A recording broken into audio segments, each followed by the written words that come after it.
اهدنا الصراط المستقيم.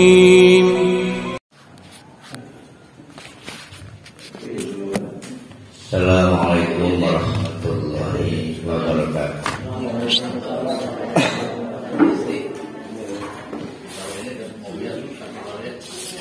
Alhamdulillahirabbil alamin.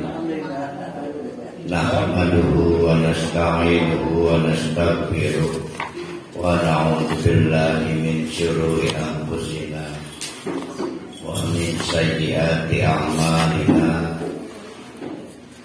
May yahdihillahu fala mudilla lahu wa may yudlilhu fala hadiya lahu.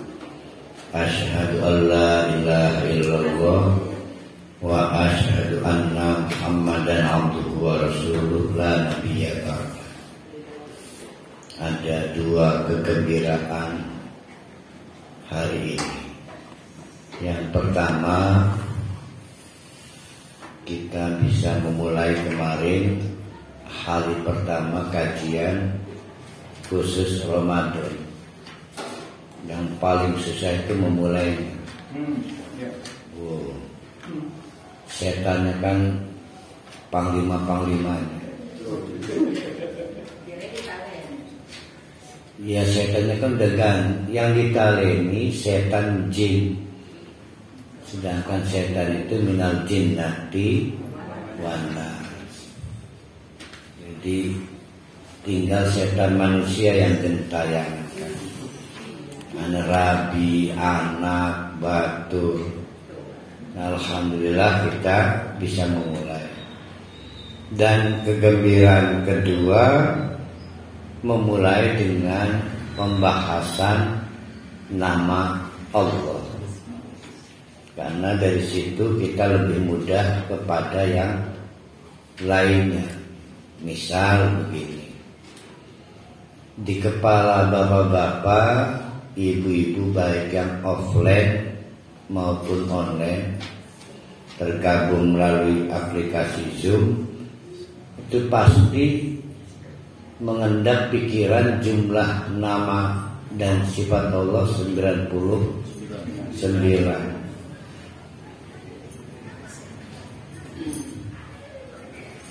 Dan nama-nama itu ada jumlahnya 99. Sebagaimana pernah kita antarkan, belum pernah diketemukan 99 nama ini. Bahwa dari angka 1 sampai 99.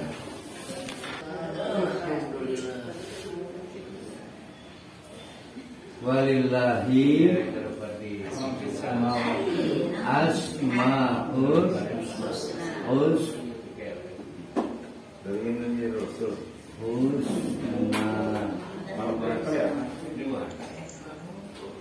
walillahi asmaul husna fad'uhu biha.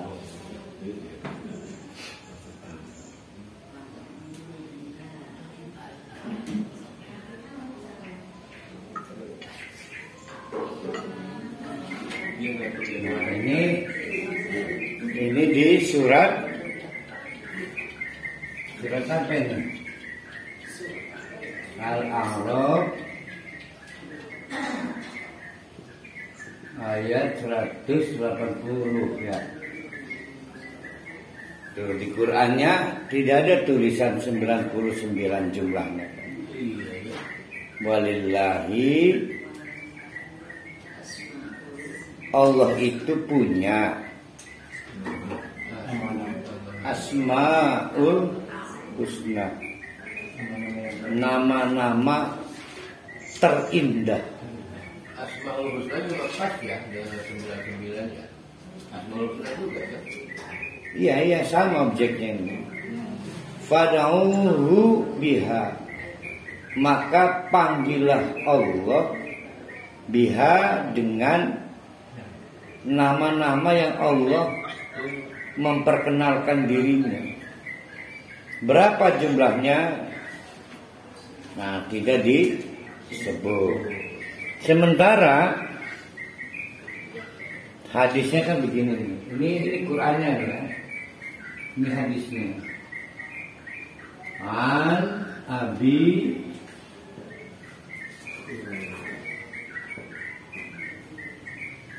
nih, kan kita lah kudunya atek. Beri foto. Kudu kalau anu Buku ya. bu.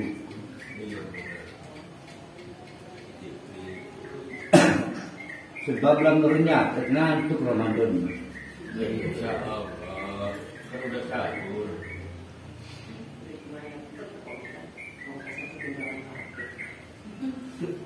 Oh, suaranya bujune enak. Iya. Bujur. Bujur lagi ngelamun, dompet tegak. Bujun manggu gesek. Ya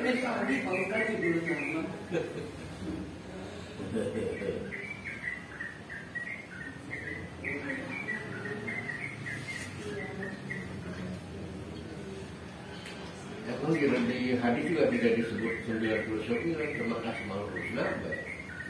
Ada nggak kata-kata 99 kan nggak ada. Ada. 101 berarti beda sama Quran. Al-Quran nggak menyebutkan penjelasannya di hadis. Bukan jumlahnya juga beda. Jumlahnya kan 128. Beda.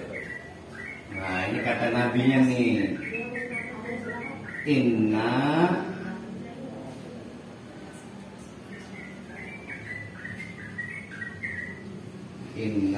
lillahi Hadisnya sholat di hari Rasul. Inna lillahi adun. Nah, patisna adun. Hari Rasul. Disantun latis Nina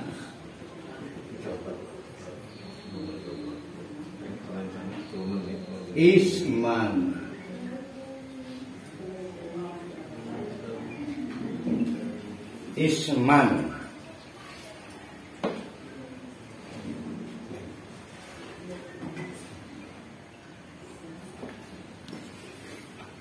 mi'atun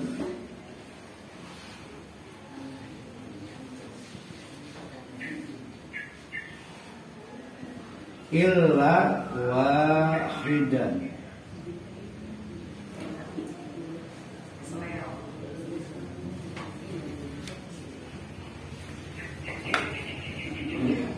Yang awalnya sholat tahajud itu kan yang Man ahsoha sebelumnya kan ada dakhalal jannah. Yang pelajaran kan anak masudah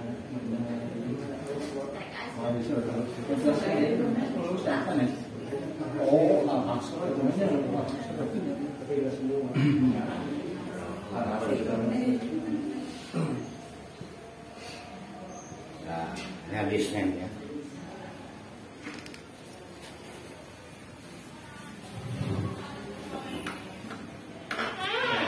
Ada tulisan di Bu Njunnya mau belanja apa? Kewek di set tukang jamal. Pasnya itu kan ada Al-Quran, ada kacamata. Oh, dudu duit par kali. Kacamata ketinggalan ning dompet. Tetap bisa belanja ning par kali. Saya khawatir gara-gara dompet tertinggal nggak jadi belanja per kali ya.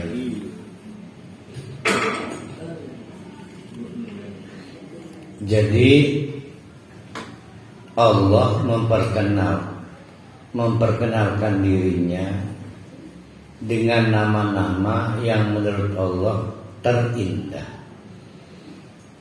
Fad'uhu biha, tidak boleh asal-asalan. ketika memanggil Allah menurut senangnya sendiri. Karena Allah sudah keburu menetapkan, terlanjur menetapkan ini menurut Allah yang terindah. Boleh enggak misalnya duhai pujaan? Enggak boleh. Menurut kita itu yang terbaik. Argumentasinya, saya enggak pernah melakukan ini pada istri saya sekalipun, hanya pada Allah. Itu enggak bisa. Karena fanau hu biha, panggilah Allah biha dengan nama-nama yang dipilihkan oleh Allah itu. Berapa jumlahnya tidak disebutkan. Yang mana saja, nah harus belajar Al-Quran. Nah kemarin sudah kita memulainya dengan nama yang paling populer untuk dirinya, namanya Allah. Nanti hari ini kita kembali kepada awal Al-Quran turun melalui Iqra. Bismi rabbikal ladzi khalaq, khalaqal insana min 'alaq, Iqra wa rabbukal akram. Ada 3 di situ. Rabbun, Khaliqun, Akramun, Karimun. Akram, karim. Alhamdulillah Rasulullah membantu mengingatkan kita. Tugas Rasulullah itu lebih membuat jelas Al-Quran. Nah, riwayat dari sahabat Abu Hurairah radhiyallahu anhu. Konon Rasulullah pernah menegaskan, inna, sesungguhnya, lillahi, Allah itu punya, tis'atun, sange, wa tis'ina, lan 90 isman aran, berarti 99 nama. Jadi detail ya di hadis 99. Nah itu ditegaskan lagi, mi'atun illa wahidan, 100 kurang siji, berarti 99. Bu Neng Yati Endah punya mobil 3, emang cuma punya 3? Bisa iya, bisa iya, bisa tidak. Yang diomong 3 mobil. Saya punya 6 anak. Emang punya 6 anak? Bisa iya, bisa. Jadi bukan berarti dibatasi dari 1 sampai 99. Cilakanya Nabi enggak memerinci. Sang perusahaan pun aku baik. Nah ya bagus. Tapi yang jelas 99 pun dawah ya. Ya Allah, Ya Rahman, Ya Rahim. Anak saya enggak hafal. Para ahli hafal. Tapi 99 juga melengkapi yang dikurang itu ya. Apa sih sama? Dengan Allah, Nabi Muhammad ngasih tahu 99. Sebagai ringkasan dari yang 128 di Quran. Jadi dengan informasi 99 itu bisa kurang dari 99, bisa lebih dari 99. Yang pasti Nabi tidak memberitahu yang mana saja. Kata Nabi, makanya ini yang penting nih, man ahsahu dakhalal jannah. Siapa-siapa yang memelihara nama Allah itu dakhalal jannah, pasti masuk surga. Mana yang lebih tertarik untuk para khalid? soal 99 atau soal pasti masuk surga? Ya pasti masuk surga. Nah, hari konar apa ngeribetkan sang pulsa. Sehingga karena tidak ada informasi yang pasti 99 kalau 99 isinya apa saja, maka terbukalah pintu terjadinya silang pendapat. Banyak pendapat. Ada yang mengatakan 120 yang sebenarnya isinya. Nabi baru mengungkap 99.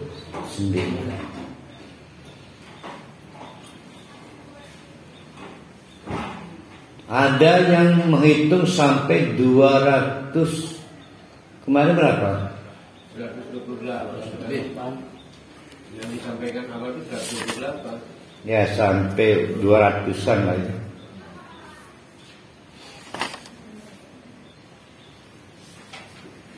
Nah, sekarang kita lihat doa Nabi ya, untuk membuktikan 99 itu bukan angka pasti. Siji waktu itu berarti apa itu? Suatu hari. One day. Suatu hari Nabi berdoa. Ini doanya nih. Titiknya jangan banyak-banyak, 3 aja lah. 1, 2, 3. As'aluka. Ini doa Nabi nih ya, untuk membuktikan bahwa nama Allah itu bukan 99. As'aluka, saya itu kalau berdoa kata Nabi, sekabe aran tak enggu, maka seluruh nama bikulli min. Yang nama itu adalah huwa laka samaita biha.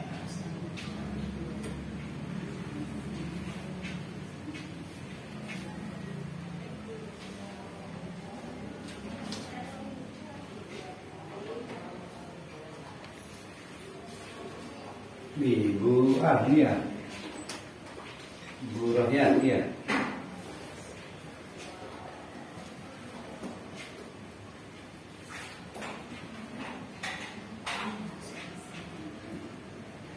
Sengaja saya tulis biar jangan tugasnya nyatet.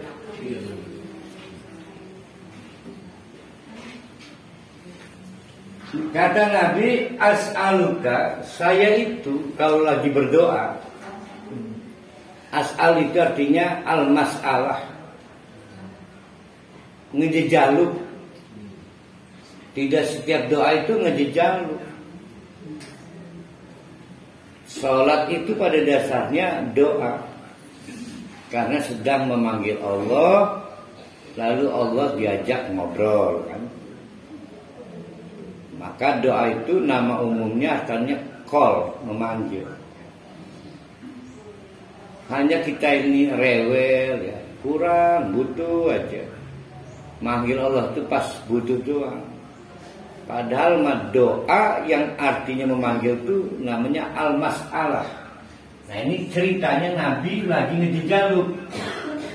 Kata Nabi, as'aluka ya Allah, saya itu kalau lagi butuh meminta kepadamu ya Allah, bikullis ini.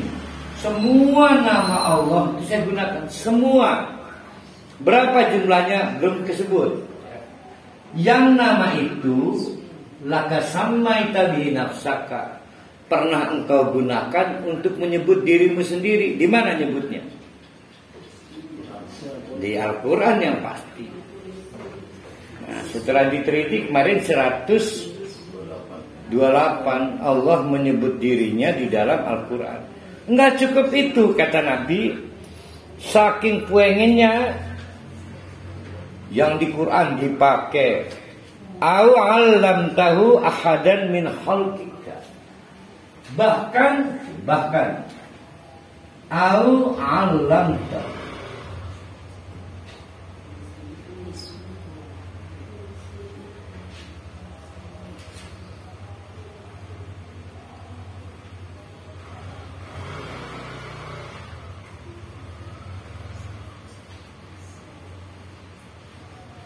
mungkin di Quran nggak ada, tapi alam tahu pernah engkau ajarkan ahadan pada someone min khalaqika yang engkau ciptakan.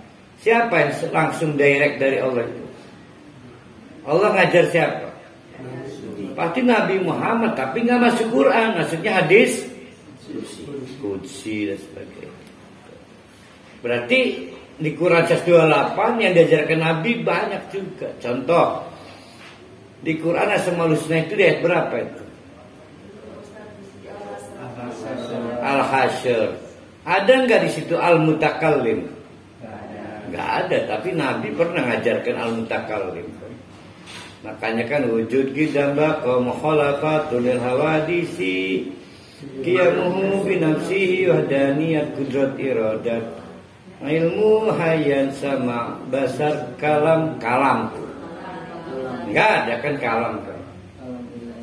kalam qadiran muridan aliman hayyan sami'an basiran mutakalliman au anzal tahu atau nama-nama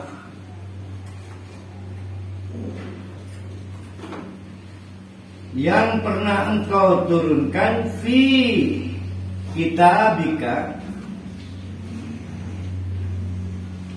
Yang tadi Quran, sekarang kitabika. Di mana kitab Allah yang bukan Quran? Bisa Taurat, bisa Injil, atau bukan diturunkan tapi awistasarta. Awistasarta.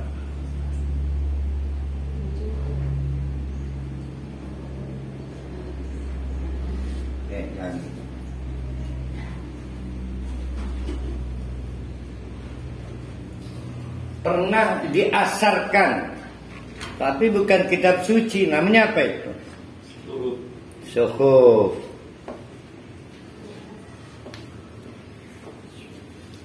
Misalnya suhuf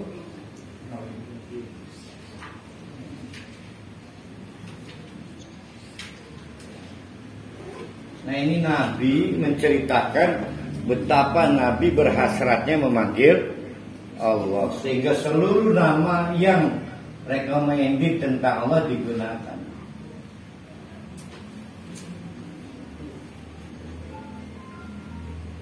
Rasul.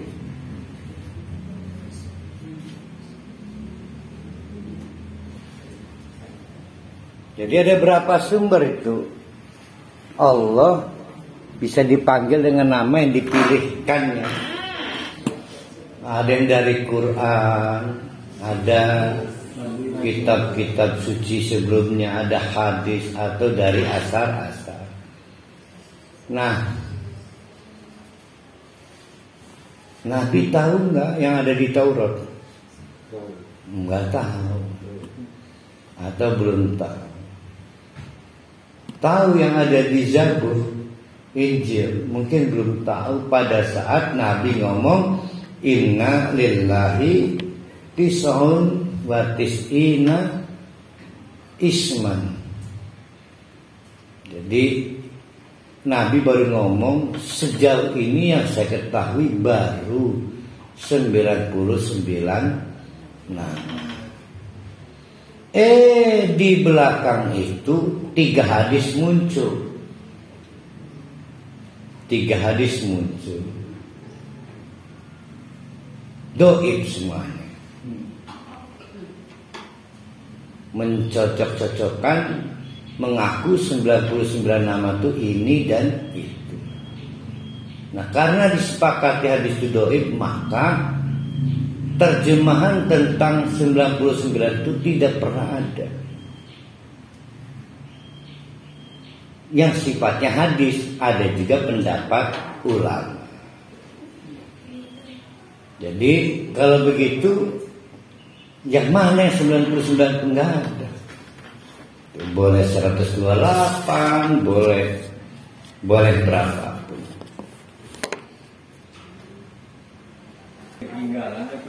Nah, saya ingin melihat kembali yang disampaikan Nabi ada 2 poin. 1, Nabi Allah punya 99 nama.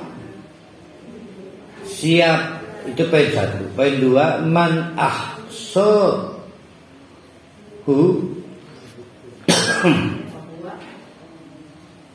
dakhalal jannah. Siapa yang memelihara nama-nama itu pasti masuk surga.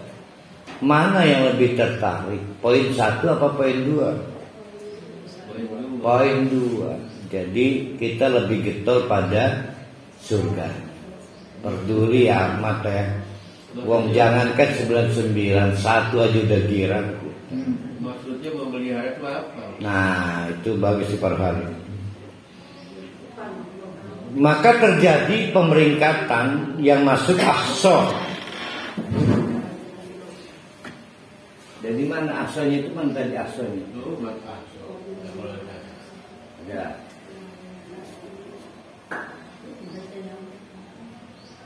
Cepat dipotong, karena dibusak dengan panik. Kalau beres. Ahsa itu peringkat pertama. Menghafal, betul-betul menghafal.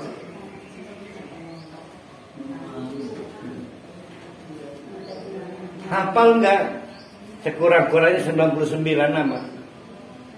Harus hafal ya. Ya, maksud baca tulisan baik.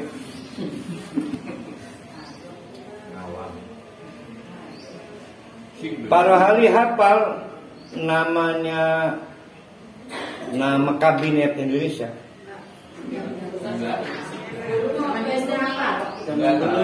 Ya, ada beberapa nama dihafal ya. Paham nama-namanya. Jokowi artinya apa Jokowi? Artinya, artinya tidak semua dipahami. Nah, ini wajib memahami.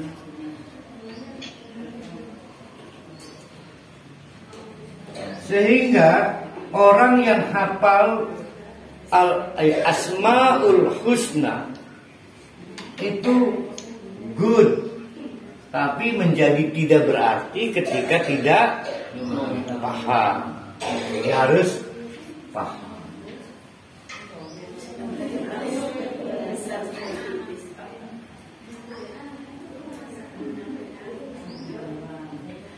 Yang ketiga, untuk apa menghafalnya dan untuk apa memahaminya? Karena kalau digunakan misal begini, Allah haram. Kenapa? Lah apa jeluk-jeluk keluar kayak Medan nih. Eha. Saya pegel. Ha. Apa tujuannya? Haram. Karena memanggil nggak punya tujuan, bahkan cenderung kayak lelah. Itu ada yang dikir ya? Nggak ada zikir Allah juga. Emang ada zikir Allah? Kita tuh. Ya bu, itu mah orang. Ini mah emang ada zikir Allah. Lah makanya macam-macam. Ini kita bicara Asmaul Husna bukan zikir. Yang ada itu subhanallah, alhamdulillah, Allah. Ini nama Allah. Al-Malik. Haram. Manggilmu apa? Ini kan lagi manggil. Maka yang ketiga, udah paham menghafalnya buat apa? buat lomba lagu di Riau nyanyi, nggak boleh. Itu hanya buat itu. Maka yang ketiga, menggunakan nama-nama tersebut untuk memanggil Allah.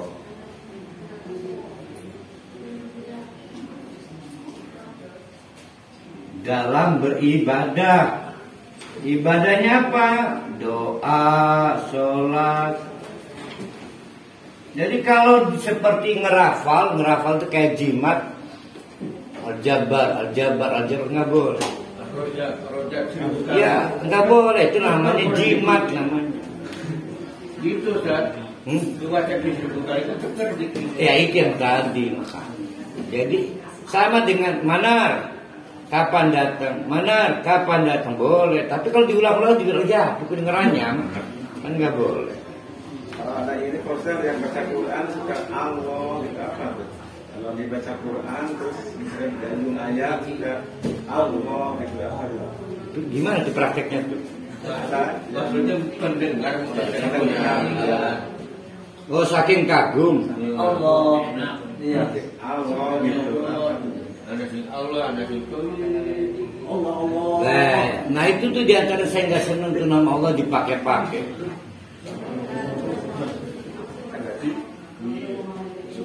Nah yang keempat, wajib meneladani sifat-sifat yang terkumpul dalam nama-nama Allah.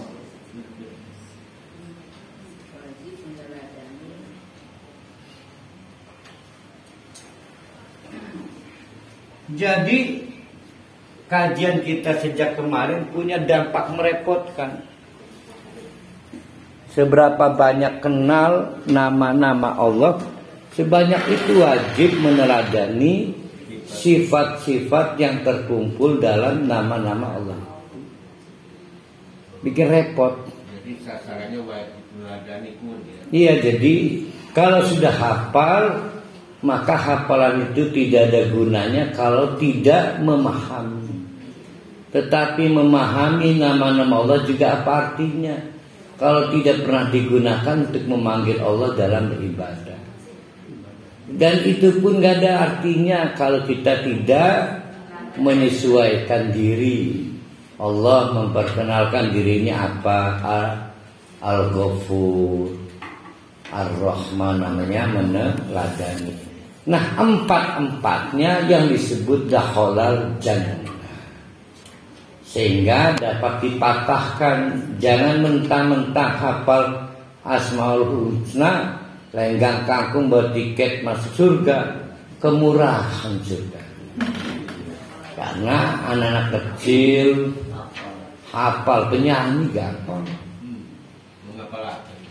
Tapi saya Ustaz sudah paham, nggak cukup.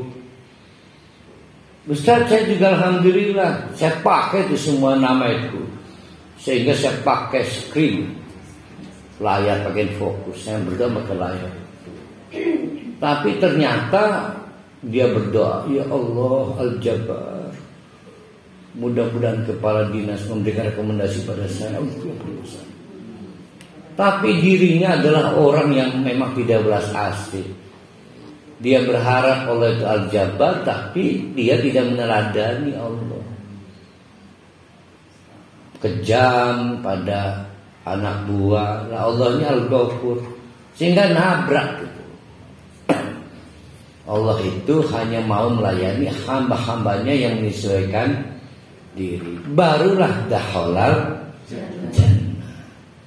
Jadi praktis bisa kita pahami, yang dapat tiket masuk surga dengan modal al-husna adalah orang-orang yang betul-betul kenal pada Allah dan sangat menyesuaikan diri dengan sifat-sifat Allah. Berarti cukup nggak dengan modal khususnya? Nggak cukup. Ibadahnya baik, perilakunya baik, jadi lebih rumit akhirnya ya. Lebih nyaman. Bukan artinya tidak segampang uang Ustaz ngomong Akawang tuh Asmaul Husna yang di surga itu masuk dalam pengertian man ahsahu ya.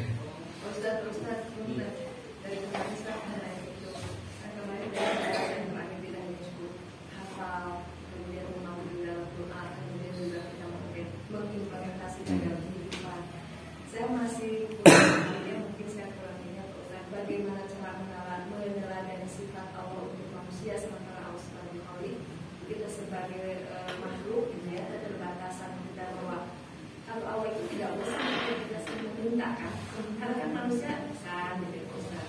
Betul juga manusia sabar tidak ada batasnya, tapi kapasitas sebagai manusia itu sendiri ya memang ada batasnya untuk menurut manusia, kecuali Allah kan. Apakah saya diuji dengan ini kuat atau tidak? Hanya Allah yang memberikan kekuatan itu kan. Nah maksudnya bagaimana gitu Pak Ustaz? Kayak kemarin Pak Ustaz, Allah itu sami mendengar. Sami Allah gitu ya, bahwa Allah mendengar itu dia harus fokus ketika mendengarkan seseorang curhat atau apa gitu ya. Dan kefokusan kita sebagai manusia karena manusia punya keterbatasan itu sejauh mana, apalagi barusan Pak Ustaz bilang bahwa ada apa akan masuk surga dan itu berat banget gitu ya. Sebenarnya Ustaz pernah bilang juga bahwa bisa memasukkan ke surga itu adalah hanya menggenapkan gitu. Kayaknya nggak mungkin gitu ya kalau misalkan. Nah, maksud saya intinya bagaimana kita sebagai manusia mempunyai keterbatasan dengan Allah sebagai Khalik mempunyai sifat-sifat itu. Nah kemarin sebetulnya ada di papan tulis cara mekanisme memahami di mana posisi kita pada nama dan sifat. Setiap nama pasti diikuti sifat. Masih ingat ya kemarin? Yasma'u biqudratihi. Kemarin kan ada di hutulnya Asma'. Nah, yang ditiru apanya itu? Sifatnya biqudratihi. Allah itu melihat juga bi'ilmi. Nah, jadi nggak boleh kita mendengar sekesed-kesed mendengar. Harus biqudratihi. Tentu kudrat Allah berbeda dengan kudrat manusia. Tuh. Nah Allah juga maha melihat bi'ilmi. Maka orang nggak boleh melakukan memandang itu seperti apa? Yang melihat sesuatu tanpa dengan ilmu, pandangan kosong nggak boleh. Jadi yang disifati, diteladani adalah sifat-sifat yang melekat pada nama-nama Allah. Namanya apa? As-Sami'. Sifatnya bi'ilmi. Kan kemarin udah dibuat baru contoh ya kemarin. Yaitu bagaimana mekanisme kerja antara nama dengan sifat Allah. Kita membuat kaidah sifat pasti nempel pada nama. Nah kemarin juga ada yang dipersonifikasi berkumpul pada kata Rabbun, setidak-tidaknya 3 sifat yang dibolehkan untuk manusia, tapi ada yang tidak dibolehkan untuk manusia karena lizatihi, melekat pada zatnya. Contoh Ar-Rahman itu nggak bisa diturunkan pada manusia. Ar-Rahman dicontoh, tapi nanti kita nyampe situ. Tenang Buningan Tenda. Ya, kita hari ini mau masuk ke nama kedua ya, yaitu Rabbun Khalikun Karimun dari surah Al-Alaq.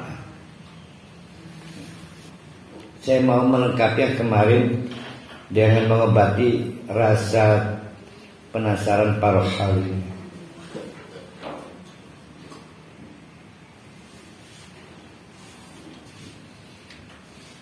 Mau 99 nama, mau 128 nama, atau versi 150 dari 150 yang disepakati para ulama 89, sisanya belum disepakati.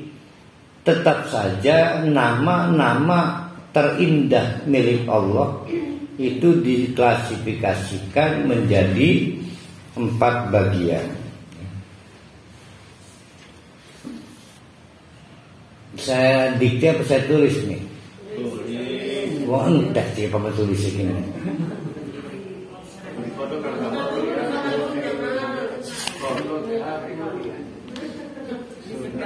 Ini akan menjawab pertanyaan Bu Neyati Enda. Bu Romla teke.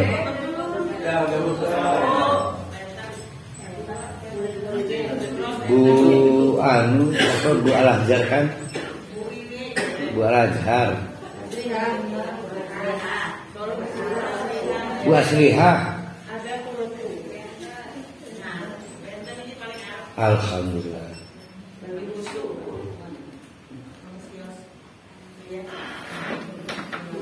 Pertama adalah nama-nama berdasarkan kelompok zatnya. Kemarin kita sampai pada kesimpulan bahwa zat atau hakikat ya, inilah biang pangkal nama ilahun. Sehingga nama Allah itu bisa jadi dari aliha, yang artinya mengherankan, karena kita nggak bisa tahu wujud hakikatnya kayak apa Allah itu. Ada yang pernah ketemu Allah? Mengherankan, benar sulit. Segala upaya akan sia-sia, pasti hanya berakhir dengan kesimpulan yang penting Allah itu wujud, ada, titik disebut. Jadi problem itu ditimbulkan oleh keterbatasan kita dan ketidakterbatasan Allah. Kemarin sempat ditulis, ada 3 sekurang-kurangnya cara orang bisa mengindra objek. 1, apabila tidak terlalu terang. Karena kalau terlalu terang, sirup ya, apa? Silau ya. Atau terlalu gelap, atau minta bantuan cahaya yang lebih terang kayak senter. Kita dulu. Nah sekarang anggaplah yang pertama, kedua sulit. Kita butuh, kalau Dora sama peta ya. Nah saya ingat film Dora. Kita butuh bantuan. Ya peta. Butuh center. Mungkinkah ada cahaya yang melebihi cahaya Allah? Jadi mau pakai senter apa? Sulit. Karena Allah itu adalah nurun ala nuri, mentok. Maka disebut alihah. Heran, gua amat pengen nur Allah. Nah maka satu-satunya jalan adalah menakjubkan melalui perbuatan Allah, 1, dan melalui ciptaan Allah. Nah nama-nama Allah itu ada yang klasifikasinya kepada pertama zat Allah. Misal Al-Qadir. Nah ini gak bisa ditiru nih Bu Neneng ya. Al-Qadir, Al-Alim,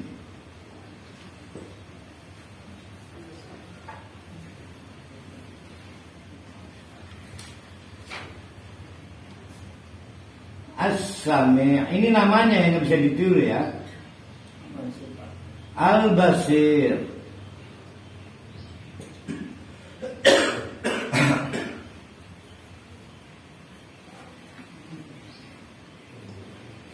Al-Hayyu, Maha menghidupkan.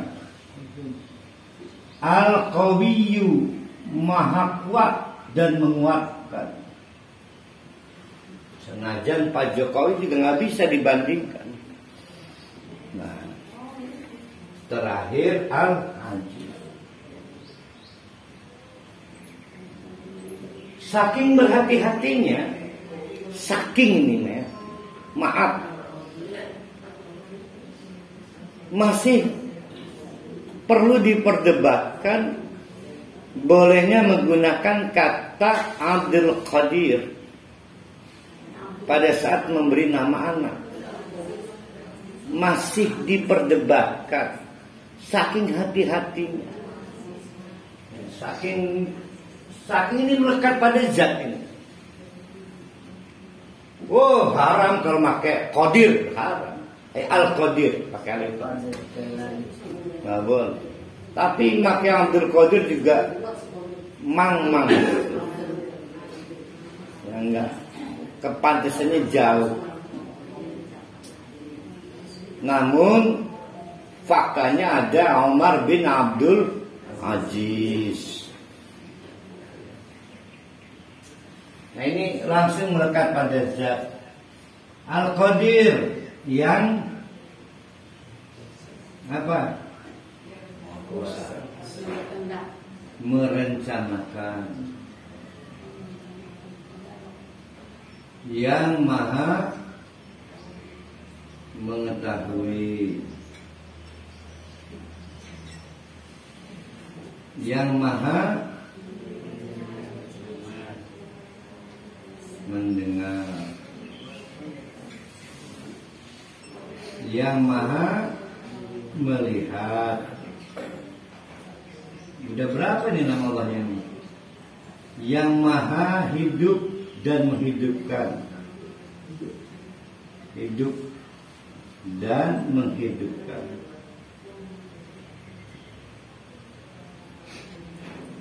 Yang maha kuat, tak terkalahkan. Dan terakhir, yang maha menang, perkasa.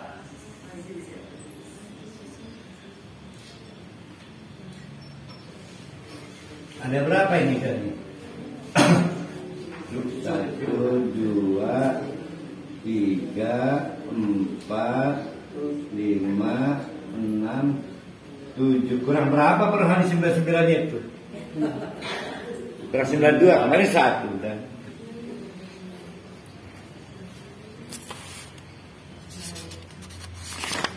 ada juga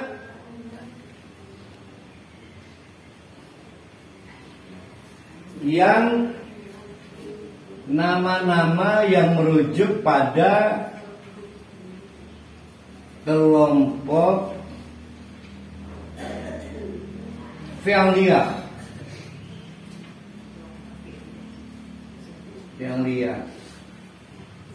Yaitu fi'liyah itu apa itu?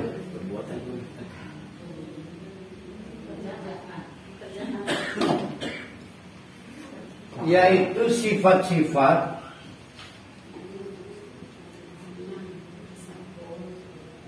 yang berkaitan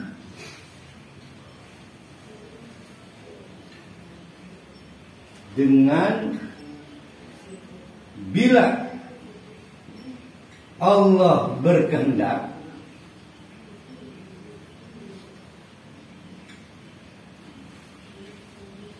maka dikerjakan.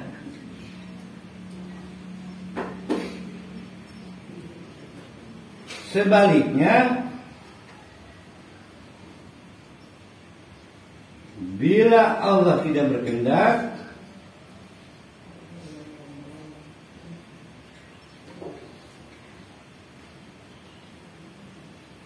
maka tidak dikerjakan. Ini nggak sembarang, bedanya jauh nih dengan yang sebelah nih. Contoh, Al-Ghafur.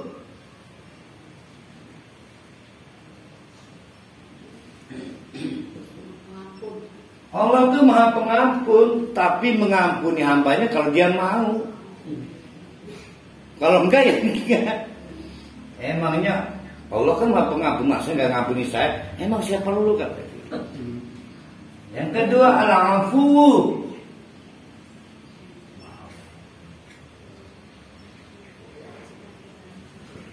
Jadi Allah juga memaafkan.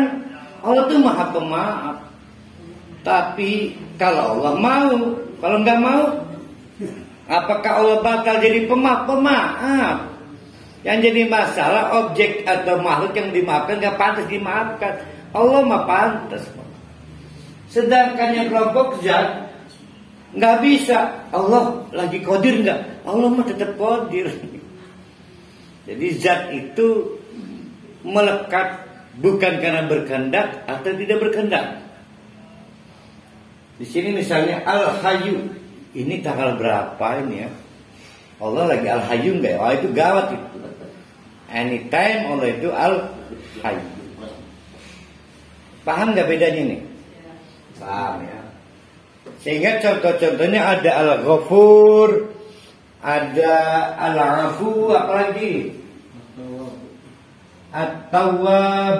Tawwab itu berarti pemberi taubat. Apalagi Ar-Razzaq. Allah itu nyurahkan rezeki aja. Tapi giliran kita berdoa, ya Allah itu pemberi rezeki. Kalau mau doa kita minta rezeki dikasih, kalau enggak. Jadi kita harus tahu maunya Allah apa ini supaya ngasih rezeki ke saya. Jadi harus mau tahu. Apalagi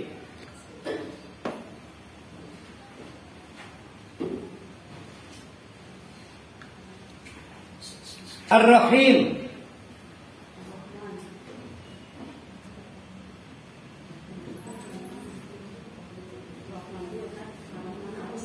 Ar-Rahman nggak bisa dong. Ar-Rahman itu kan hanya ada dua, memberi laknat kepada ahli neraka, memberi nikmat pada ahli surga. Dua doang pilihannya Rahman. Ar-Rahman kan nanti di akhirat. Belum. Nah itu contoh ya. Nah dalam kasus nama-nama ini, surat ini, kita apa jalan keluarnya? Harus mau tahu apa maunya Allah sehingga Allah berkehendak. Berkehendak memberi maaf, berkehendak memberi ampunan, berkehendak menerima taubat kita, berkehendak memberi rezeki pada kita. Harus mau tahu. Tapi Allah sendiri tetap At-Tawwab, Maha penerima taubat. Masih ingat ada cerita seseorang, waduh udah lusuh dia. Akhirnya dia berdoa kepada Allah. Tangannya menengadah ke langit. Ngegoar-goar kegemburan ilah Allah. Ya Allah, ya Allah. Dikomentari oleh Nabi, fa aina ma yustajab. Mal bakal doanya distajab. La wa ma'kaluhu haram. Sedangkan konsumsinya haram.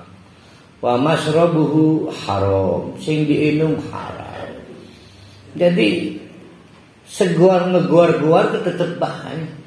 Padahal Allah itu Ar-Razzaq. Tapi untuk kali itu dia gak pantas diberi rezeki. Apakah Ar-Razzaq Allah batal? Tidak. Dia salah kostum kali itu.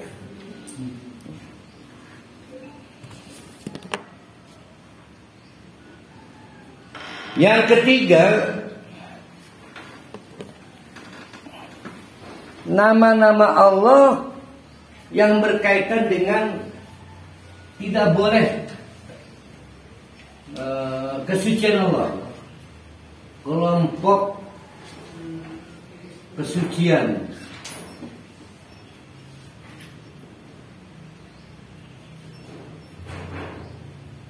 Yaitu sifat yang berkaitan dengan kesucian Allah.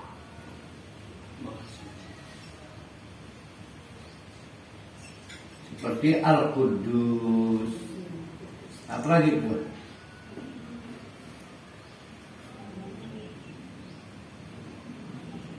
yang maha suci. Al-Quddus,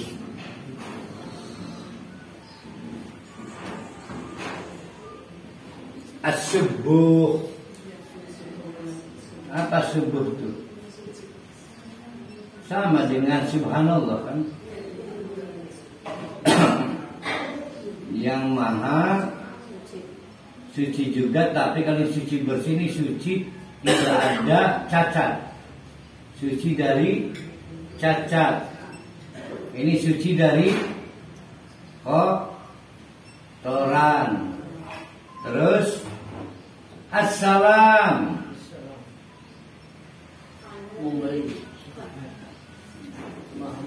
Nah, Al-Mu'min dan yang lainnya, yang maha selamat dan tidak mencelakakan.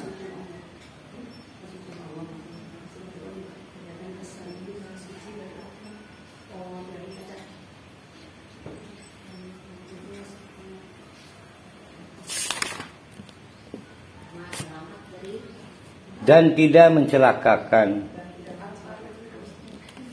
Artinya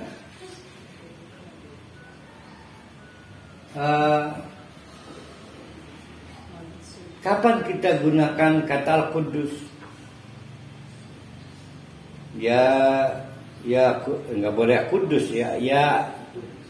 Ya Al-Quddus, yang maha suci dari kotoran.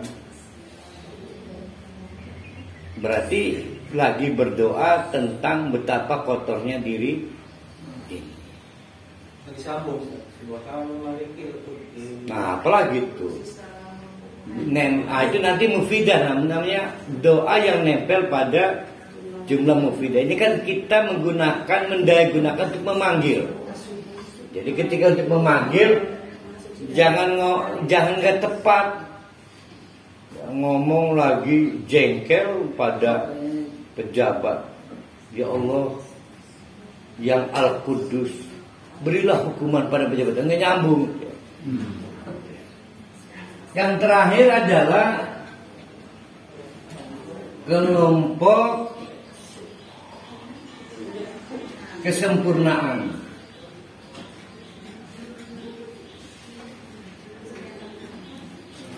Kesempurnaan. Contoh, Allah itu adalah Al-Majid. Allah juga Al-Hamid. Allah juga Al-Azim. Allah juga apalagi yang sempurna-sempurna. Kemarin itu apa itu yang nggak ada pori-pori? As-Samad.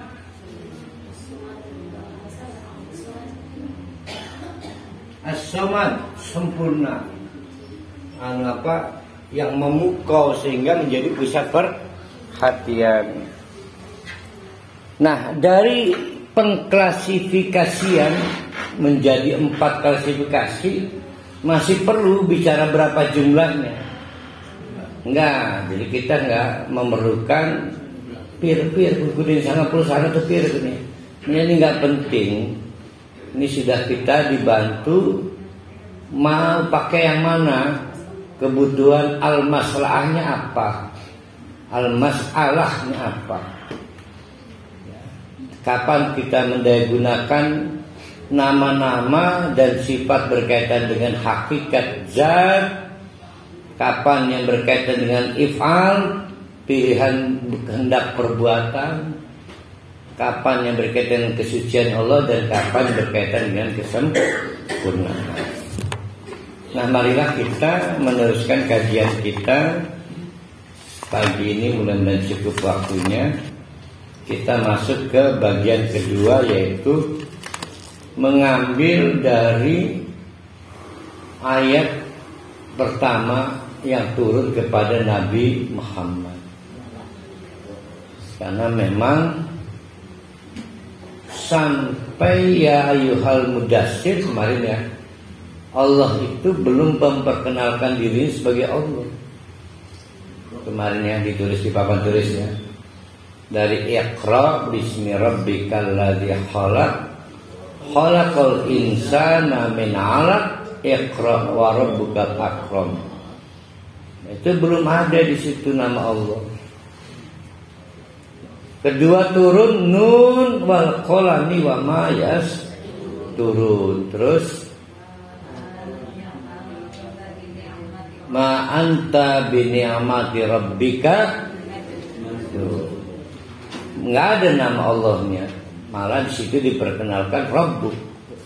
Dan sebelumnya di Iqra juga Rabbuk. Sampai ya ayyuhal mudassir kum fa'andir wa rabbaka fakabbir. Belum juga diperkenalkan nama Allah sampai kemudian Allah menurunkan wahyu qul huwallahu ahad. Nah, itu sudah kita bahas. Sekarang kita kembali ke Iqra bismi rabbikal ladzi khalaq. Melalui ayat itu Allah memperkenalkan 3. 1 Rabbun. Karena di situ bukan Iqra bismillah, tapi Iqra bismi rabbika. Rabbun. Yang kedua Khaliqun. Yang ketiga Karimun atau Akramun. Di situ di Iqra akram ya. Nama Allah sendiri sifatnya menjadi 2, kadang Karimun, kadang Akramun. Untung bila ke mobil Akram ya. Ini Karimun doang.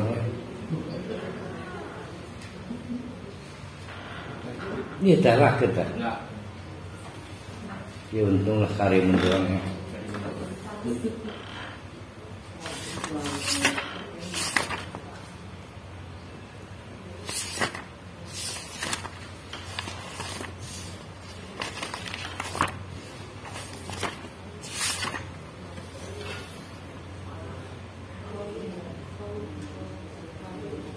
Nah, yang akan kita pelajari yang Al-Khaliqu.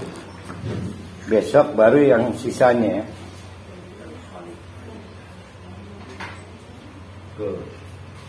Yang paling gede ganjaran itu. Nggak bisa cewek.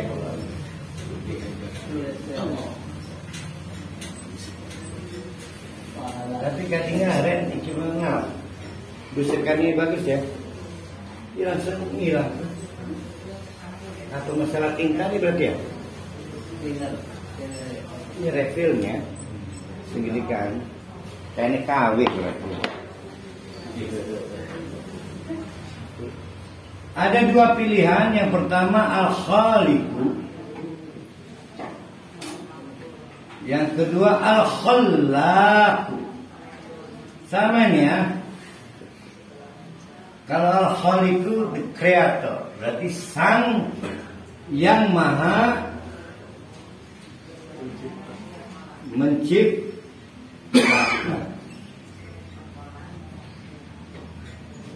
Allah itu yang maha menciptakan pada saat kita memanggilnya dengan Al-Khaliq. Al-Khaliq. Saya punya ipar namanya, enggak, nama lengkapnya siapa? Abdul Khaliq ya. Anaknya Padlan nih satu kan. Dia laki si Seri. Abdul Khaliq. Tapi kalau Al-Khallaq sama nama Allah juga. Yang maha menciptakan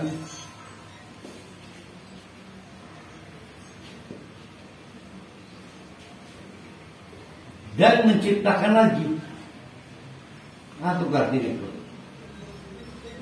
la kepragate. Menciptakan lagi lah kepragatif. Terus menerus. Ya bisa terus menerus, bisa lah kepragatif.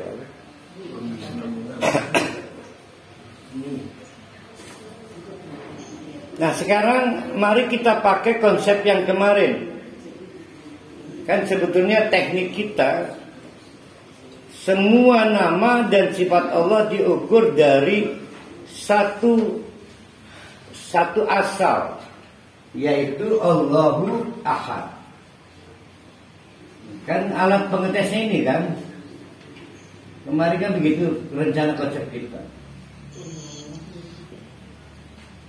Allahu Ahad. Ada yang lain seperti Allah dalam hal khaliq dan khalaq. Ada enggak? Pernah diketemukan enggak? Jadi dulu waktu surat Iqra itu turun, kaget itu orang-orang Mekah itu. Karena Allah mengklaim saya yang menciptakan. Sementara batu berhala kan nggak pernah ngomong kan, nggak pernah batu berhala itu ngomong, yang bikin matahari saya kan nggak pernah, yang ngomong kan juru bicara, bisa. Ini kali Allah memperkenalkan khalaqal insana min alaq. Rame diskusi bahwa Allah itu kreator, pencipta. Nyatakan apa lagi? Yang lain sampai pada kasus nyamuk aja dibangga-bangga. Sampai diskusi itu pada soal Allah juga menciptakan nyamuk. Nabi yang menjelaskan. Dibully itu Allah itu. Ayo nyamuk salah lalat. Turunlah ayat tentang lalat itu. Bahwa Allah tidak akan malu membuat perumpamaan dengan seekor lalat sekalipun atau lebih rendah dari itu. Maka turun hadis yang menggemparkan itu, bahwa lalat itu terlihat kayak hina ya. Ada yang pernah menang lawan lalat?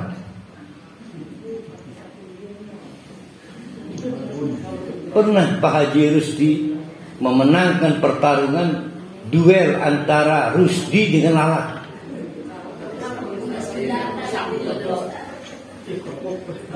Oh, berhasil membunuh. Sekarang kasusnya lalat mencuri makanan dari piring Pak Rusdi. Pernah bisa mengambil alih? Merebut kembali makanan yang dicuri lalat dari piring Pak Rusdi pernah? Selama ini pengalaman saya, Ustaz, kalau datang lalat itu mengganggu saya makan, saya bisa lidi. Ini maka terlanjur bisa mengambil. Pernah enggak? Kurang ajar. Walaupun 0,0 mikro, kamu cipnya dikejar. Pernah berhasil mengambil kembali hak milik Pak Rusdi. Oke lah, akhirnya dengan bantuan sapu lidi curang Pak Rusdi itu. Lalat nggak pernah pakai bantuan apa-apa, jadi pakai lidi nggak apa-apa, nggak ada masalah. Lalat itu tertangkap. Pernah bisa meriksa di mulutnya barang yang dicari. Karena dalam hitungan 0,0 detik dia berubah menjadi cairan. Si lalat itu. Si makanan punya Pak Rusdi. Jadi nggak bisa. Jadi jangan pernah menghina Allah karena soal lalat. Sampai turun. Apalagi corona. Yang lebih kecil lingse. Lebih kecil lagi kor. Saya tadi sih mengenal kor sih ya. Tuh malah lebih gede anaknya. Kor. Lise mendok ke kor. Enak itu di.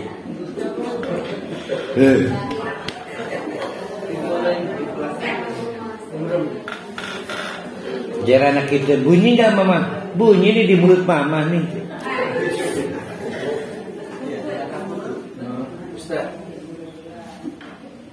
Awalnya tadi saya puasa terlalu Ustaz. Saya kelepuk dengan sapu langsung mati sekali. Itu mah bangga doang.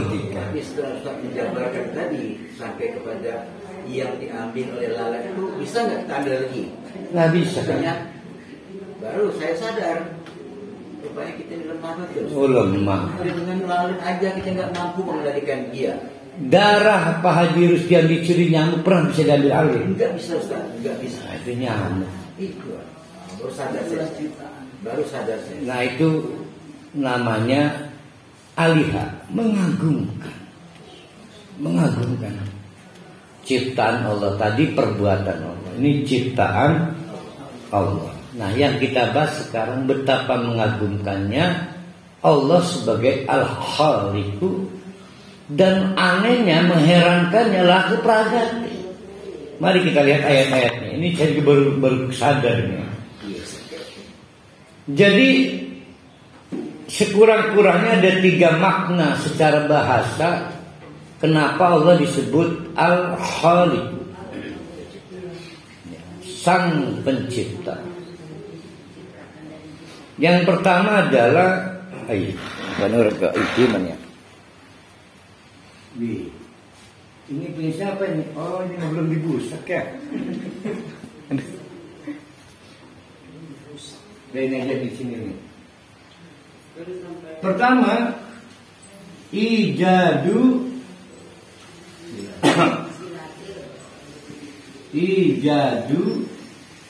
si Ijad dikit nama tokoh kartun apa ya? Ijad dikit ya? Mungkin Ipin. Oh iya benar, Ijad. Ya si Ijad yang hitam manis. Kalau si Isan kan sing miskin kan. Ipin benar. Ijadu syai'in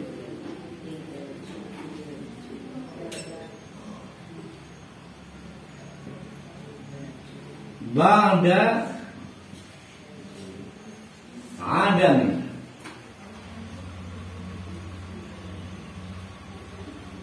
Pertama adalah ijad, wajada yajidu ijadun, mewujudkan, menciptakan sesuatu tadinya nggak ada. Ba'da adamin, tadinya nggak ada.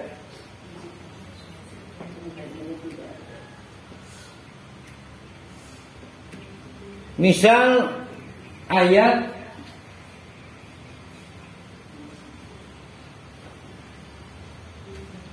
nanti kita ketemu ayat yang mengejutkan ya. Allahu khaliqu kulla syai'. Kata Allah, segala sesuatu itu ciptaan Allah, segala sesuatu. Bahkan andai kata Thomas Alva Edison itu mengklaim yang menciptakan lampu, maka bisakah Alva Edison menciptakannya dari nol? Kacanya adalah material ciptaan Allah. Jadi nggak bisa. Berarti Alva Edison merangkai ciptaan Allah. Meramu, mempertemukan. Sulit menghindar dari ciptaan Allah ketika kita menciptakan sesuatu sekalipun. Karena Allah lah yang menciptakan segala sesuatu. Yang jadi masalah ayat yang ini nih. Ini pangkal pencipta. Ada ayat yang mirip dan mengejutkan.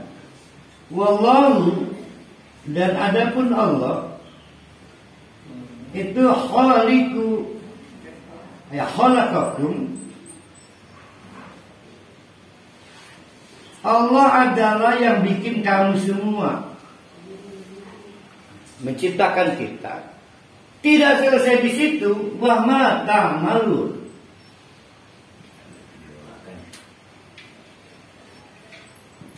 Ta'malun apa artinya? Buat. Kerjakan. dan perbuatan kita.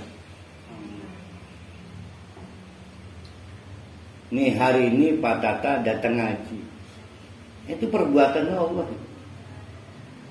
Jadi tindakan kita datang ngaji bagian dari perbuatan Allah. Kita yang mengeksekusinya. Namun tegak perbuatan Allah. Enggak, jadi ada dua peristiwa yang berurutan. Ini dulu nih. Pertama ini nih. Perhatikan ayat ini akan mengejutkan kalau dipahami. Wallahu khalaqakum, clear enggak? Yang menciptakan kita Allah. Clear. Wa ma ta'malun, clear. Belum tentu, masih bingung ditanya. Wa ma dan apapun ta'malun yang kita perbuat itu ciptaan Allah. Jadi gini cara menerjemahkannya. Orang itu ada yang berbuat A dan ada yang berbuat B. Orang. Itulah perbuatan Allah. Kita itu diciptakan Allah, bisa berbuat A, bisa berbuat B.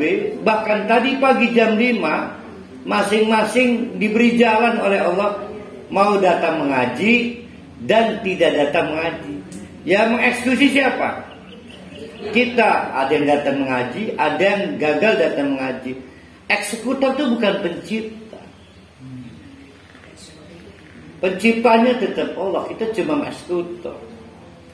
Nah itu yang disebut dengan khalaqallah, wallahu khalaqakum wa ma ta'malun. Jarang kita sadari bahwa Allah juga menciptakan perbuatan-perbuatan manusia. Saking Allah itu al-khaliq, nggak ada yang bukan ciptaan Allah, nggak ada. Bahkan pesawat yang terbaru sekalipun ciptaan Allah. Ustaz, tadi kan eksekutornya kita. Walaupun kita udah niat nih, tapi nggak jadi. Itu ke eksekutornya apa emang itu udah dari Allah? Fa'alhamaha fujuraha wa taqwaha. Allah udah kasih chip, diinjeksi seketika bahwa Bunjun punya watak baik dan punya watak buruk. Itu udah ciptaan Allah itu.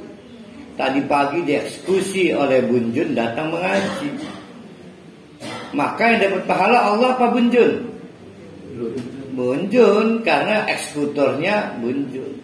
Bagaimana kalau tidak datang ngaji? Yang dapat dosa siapa? Bunjun, karena eksekutornya Bunjun. Eksekutor itu pasti yang akan menerima akibat hukum. Paham ya? Eksekutor ya.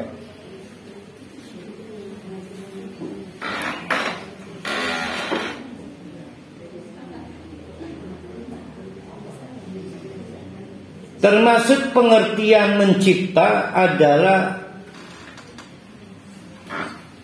merubah bentuk. Merubah bentuk, merubah tahwilu.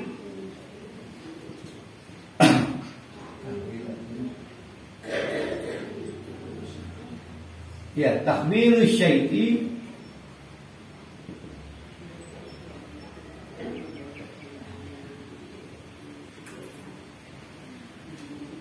ila syai'in akhar.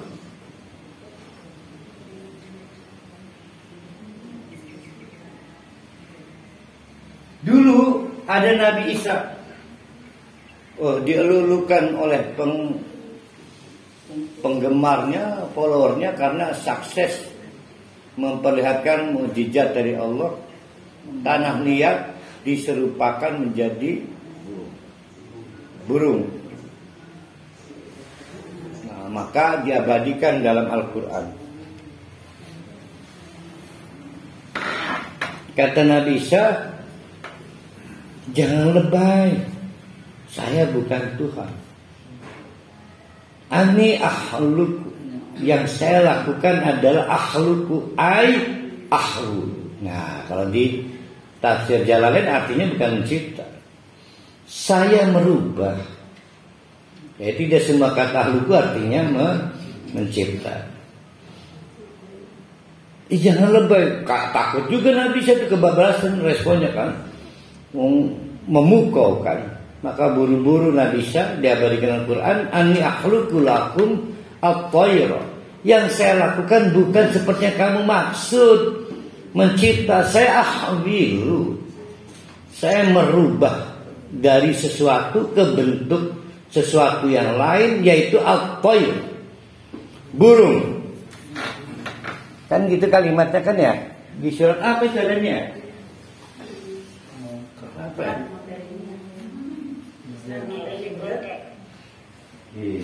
Apa ya? Akhluqu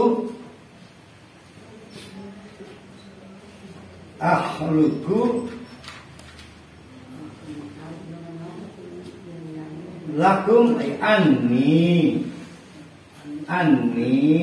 akhluqu lakum at-tayra kaha atina kahai atil tayri. Engkau ada rasanya kahai atil tayri. Sesungguhnya saya cuma bisa merubah untuk kamu atina lempung, kahai ati kaya-kayane, seperti keadaan burung, bukan menciptakan burung.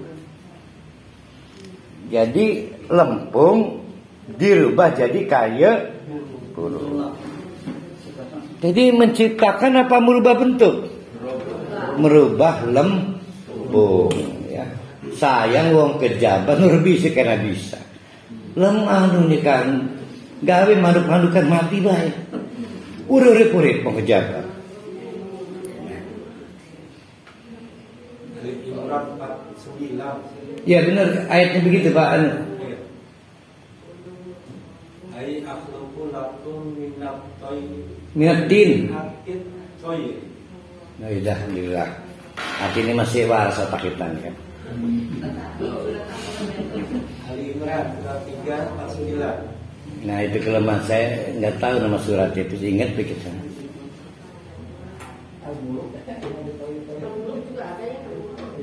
Itu masuk menciptakan. Nah kemampuan Nabi Isa adalah kemampuan yang diinginkan Allah. Allah pengen mewis gemendel. Itu masuknya di kelompok if'al tadi ya. Ada yang dikendaki, bahkan pernah ada Nabi ngerengek kita mujizat nggak dibalas kan sama Allah. Udah tugas kamu memperingatkan aja digubris kan gitu kan. Yang ketiga adalah at-takdir, merencanakan. Nah ini yang Bunjun nih, Bunjun. At-takdir, kayak itu bagaimana itu? merencanakan, maka diberikan chip dalam tubuh Bunjun, Jia Bunjun, dua pilihan rencana. Jadi orang cantik, cantik mah fisik ya. Fisik. Jadi orang baik, apa tidak baik. Dua-duanya ada, tinggal eksekutor siapa ya Bunjun sendiri. Nah itu namanya at-takdir. Isinya sama, al-khaliqu juga, menciptakan. Jangan pernah menyerahkan salah ya Allah, ini potensi jahat kepada saya. Kan sudah diberi akal. Andai kata nggak diberi akal aja baru boleh protes pada Allah. Kita dikasih akal kok. Jadi kita itu lamun anu perhali nakal kaget sih. Dan bahkan kalau perhali baik juga nggak kaget, karena sudah direncanakan Allah. Yang kaget itu sudah dipakai, dikasih otak lah ke kapok-kapok gitu.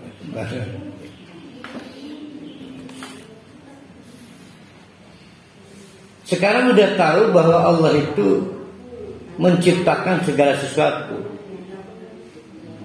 Ini bahaya.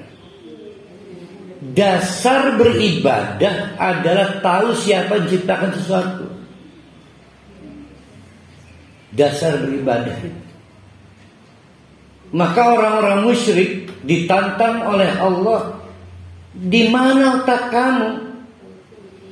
Ayusyrikuna ma la yakhluqu syai'an wa hum yukhlaqun. Otak kamu di mana? Kok kamu bisa-bisanya musyrik kepada saya dengan sesuatu yang tidak punya jasa menciptakan sesuatu? Wa hum yukhlaqun. Bahkan mereka adalah objek ciptaan Allah. Jadi dasar ibadah itu adalah karena Allah Maha menciptakan. Itu dasar ibadah. Misal begini. Tadi sholat subuh ya. Kenapa sholat subuh? Ya bagaimana lagi? Mau semua milik Allah. Semua ciptaan Allah. Masa saya menurut kepada yang lain? Itu harus terekonstruksi pikiran kita. Bahwa faktanya secara motif kita itu sholat karena diperintahkan Allah. Secara motif pengen hajat kita terkabul. Tapi secara aksiomatik ibadah itu adalah karena memahami, mengakui siapa lagi sih yang mau ditaati orang yang ciptaan Allah semuanya. Siapa lagi? Bedanya apa Ustaz? Beda jauh orang beribadah karena mengakui Allah adalah Khaliq dengan orang ibadah butuh sesuatu, beda. Coba aja rasakan betapa orang yang beribadah pada Allah karena mengaku Allah adalah Khaliq nggak berdaya, pasrah, lebih tumanina. Ya, kita ini kan mengalami kesulitan untuk menurunkan tensi kesombongan kita. Sampai lagi sholat juga sombong, lagi infak sombong, bahkan lagi memberi nasihat juga belagu kita ini. Kamu nggak niru saya sih, ya kan gitu kan? Udahlah, best practice saya ini sayang ke istri, sholat duha, itu lagi memberi nasihat itu. Padahal kita nggak punya apa-apa, bahkan karya kita milik Allah. Jadi sekarang itu harus dipahami, Allah lah yang menciptakan segala sesuatu. Jangan dianggap gampang karena pernah ada serangan dari Mu'tazilah. Kata Mu'tazilah, Allah hanya berhenti menciptakan manusia. Dan perbuatan manusia bukan ciptaan Allah.